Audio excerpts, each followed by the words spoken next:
আসসালামু আলাইকুম। আশা করি আপনারা সবাই ভালো আছেন। আপনারা সবাই জানেন যে সাংবাদিক সম্পাদক মাহমুদুর রহমান সাহেব উনি একটি মামলায় জামিন চাইতে গিয়েছিলেন, তারপর উনি কারাগারে আছেন। এই ঘটনা সবাইকে, আপনাদের অনেককে দুঃখ দিয়েছে, কাউকে ক্ষুব্ধ করেছে। আপনাদের কাছে মনে হয়েছে যে এরকম একটা ছাত্র জনতার বিপ্লবের পর আসা সরকার, এই সরকারের সময় কেন ফ্যাসিবাদ বিরোধী লড়াইয়ের অন্যতম অগ্রনায়ক মাহমুদুর রহমান ভাই কেন এখানে কারাগারে আছেন। তো আমি আপনাদেরকে একটু ব্যাখ্যা করি বিষয়টা। প্রথমেই বলে রাখি, আমি ওনাকে খুবই শ্রদ্ধা করি। এদেশে শেখ হাসিনার যে ফ্যাসিবাদী শাসন ছিল, সেটার বিরুদ্ধে যে লড়াইটা আমাদের, সেটা সূচনা করেছিলেন, বুদ্ধিবৃত্তিকভাবে তিনি সূচনা করেছিলেন, এবং এই জন্য ওনাকে প্রচন্ড নিপীড়ন, নির্যাতন ভোগ করতে হয়েছে, যেটার সাথে কোনো কিছু তুলনা হয় না আর কি। তো উনাকে একটা অবিশ্বাস্য একটা চরম ভুয়া মামলায় ওনাকে ফ্যাসিস্ট শেখ হাসিনা সরকার ওনাকে শাস্তি দিয়েছিল। ট্রায়াল ইন অ্যাবসেন্সিয়া হয়েছিল, ওনার অবর্তমানে শাস্তি দিয়েছিল। অবিশ্বাস্য মামলা একটা, এবং এই মামলার মেরিট নিয়েও প্রশ্ন তোলা যেতে পারে, কিন্তু বিচার কার্যটা সম্পন্ন হয়ে গিয়েছিল এবং ওনাকে শাস্তি দেওয়া অলরেডি হয়ে গিয়েছিল।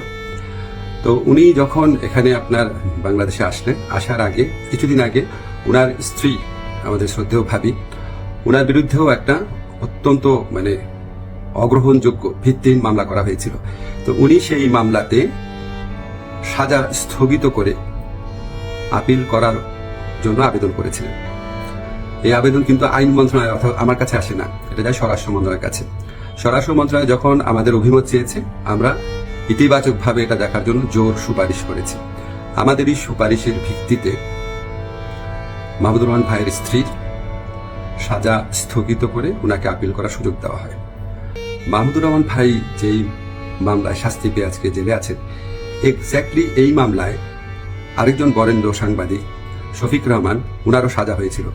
উনি ঠিক একইভাবে মাহমুদুর রহমান সাহেবের যে স্ত্রী আছে, উনি যেমন আবেদন করেছিলেন যে সাজা স্থগিত রেখে আপিল করার জন্য, উনি একইভাবে সেই আবেদন করেছিলেন।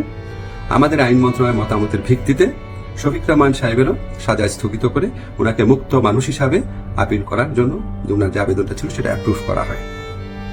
মাহমুদুর রহমান ভাই এটা করেন নাই। আপনারা সবাই জানেন উনার অত্যন্ত স্ট্রং আত্মসম্মান বোধ, উনি খুব দৃঢ়চেতা মানুষ, খুবই দৃঢ়চেতা মানুষ, প্রচন্ড দেশপ্রেমিক মানুষ। হয়তো উনার এই সমস্ত ব্যক্তিত্বের কারণে উনি মনে করেছেন উনি কোনো সাজা স্থগিতের আবেদন করবেন না, বা হয়তো যে কোনো কারণে হোক, আমি জানি না, উনি সাজা স্থগিত রেখে মুক্ত মানুষ হিসাবে আপিল করার কোনো আবেদন করেন নাই। ফলে এটা করার কোনো রকম স্কোপ কোনো মন্ত্রণালয়ের, কোনো সরকারের ছিল না। উনাকে যেই আদালত এই ভুয়া মামলাতে উনাকে শাস্তি দিয়েছিল, উনি সেই আদালতে জামিন চাইতে গেছেন। আমাদের ফৌজদারি কার্যবিধিতে আছে, যদি কোনো আদালত কাউকে 1 বছরের বেশি শাস্তি দেয়, ফৌজদারি মামলা যদি 1 বছরের বেশি শাস্তি দেয়, তাহলে সেই আদালত দোষী সাব্যস্ত ব্যক্তিকে জামিন দিতে পারবে না, জাস্ট পারবে না, কোনো স্কোপ নাই। কিন্তু তার চেয়ে যে বড় আদালত অর্থাৎ মহানগর দায়রা জজের আদালত, সেখানে যদি পরে আবেদন করা হয়, তাহলে সেই আদালত জামিন দিতে পারবে। মাহমুদুর রহমান ভাইয়ের আইনজীবী যাতে মহানগর দায়রা জজের কোর্টে জামিনের আবেদন করতে পারে, সেই জন্য রায় যেদিন হয়েছে ঠিক সেদিনই অত্যন্ত দ্রুততার সাথে ওনাকে সকল কাগজপত্র, রায় আদেশের কপি সহ পৌঁছে দেওয়া হয়েছে। আজকে আমি যখন আপনাদের সাথে কথা বলছি, আজকে হচ্ছে বুধবার। উনি যে কোনো কারণেই হোক উনি জামিনের আবেদন এখন করেন নাই। জামিনের আবেদনটা করলে ওই আদালতের জামিন দেওয়ার এখতিয়ার আছে এবং ওনার জামিন পাওয়ার পথ প্রশস্ত হবে।